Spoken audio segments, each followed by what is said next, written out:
Asalaamu calaykum waraxmatullaahi wabarakaatu. Kusoo dhawaada xalqadeena maanta ee ku cusub Abdishakuur Channel. Xalqadan maanta waynu kusoo qaadan doonaa saad ciwaankaba ka arkayseen sida kombiyuutarka loogu xidho barnaamijkan baatanka ah ee u eg ka mobileka Android-ka lagu xidho.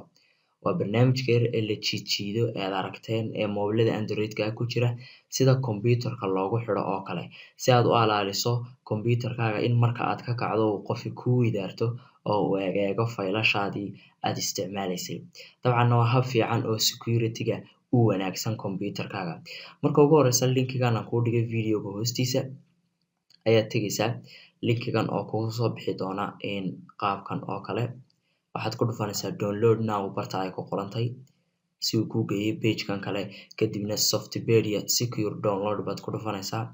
Kadib click to start manually ayaad ku dhufanaysaa. Waxaad arkaysaa inuu isoo baxay barnaamijkii aan wax ku download gareyn jiray ee anigu shakhsiyan isticmaali jiray. Kadib markaad ku install garayso sidii caadiga ahayd ayaad u install garaynaysaa next adoo la dhacaya ilaa install aad gaadhayso. Markaad ku install garayso barnaamijka wuxuu kuu soo saarayaa shortcut-ka Nine-logger. Kadib laba jeer baad double click garaynaysaa yes baad leedahay. Kadib marka uu muuqaalkan kuu soo saaro barnaamijka saddex qaybood oo waaweyn buu u qaybsamaa pattern and password, background image iyo general and settings.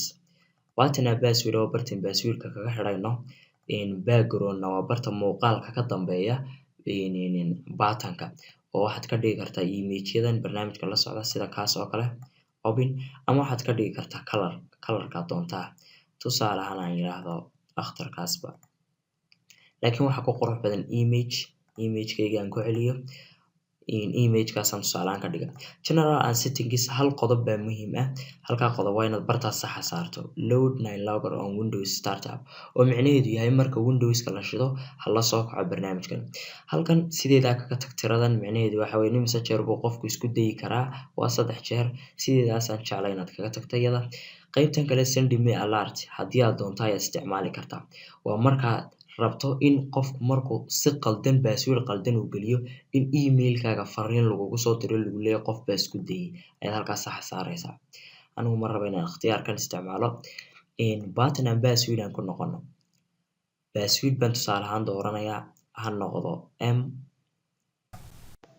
Okay mar labaad baad ku celinaysaa m. Kadib okay baad leedahay. Waxaad arkaysaa password-kaaga tiradiisa inay halkaa ka muuqato. Halkan kale haddaba waa maxay? Halkan kale waxa weeyaan macnaha password aad ku soo xasuusato weeyaan. Haddii aad ilowdo password-kan adigu shakhsi ahaantaada maxaad kalood kaga furi kartaa ood ku soo xasuusanaysaa. Marka password kaloo number aad gelinaysaa. Tusaale ahaan muxtarif aan yiraahdo password kaloo qoraal aad gelinaysaa. Aan yiraahdo muxtarif si aan ugu soo xasuusto. Haddaba si aad u save garayso waa inaad general and settings ku dhufataa. Adoo pattern jooga ma save garayn kartid. Waa inaad general and settings qabataa kadib save. Markaad save garayso waxaad arkaysaa in barnaamijkii isku xidhay. Kadib halkan waxaad arkaysaa taariikhdii baa kaaga muuqata. Halkanna waa settings waa password-ka markaad ilowdo halkaad kaga furaysay. Tusaale ahaan aan ka furno logga. Waa ka uu furmay. Waxaad aragtaa faylashaydii way furayin. Markaan rabo inaan ku xidho faylashaydii oo furan barnaamijkun baa double click garaynaya. Waxaan arkayaa in lagu xidhay loggii sida kuu muuqata. Haddaba haddii aan ilaawo tusaale ahaan oon qaldo wrong pattern tusaale ahaan waan ilaaway. Saan uga furaa settings baan qabanayaa. Waxaan gelinayaa password-kii kale qoraalka ayaan doortay oo ahaa muxtarif. Kadibna waxaan leeyahay okay.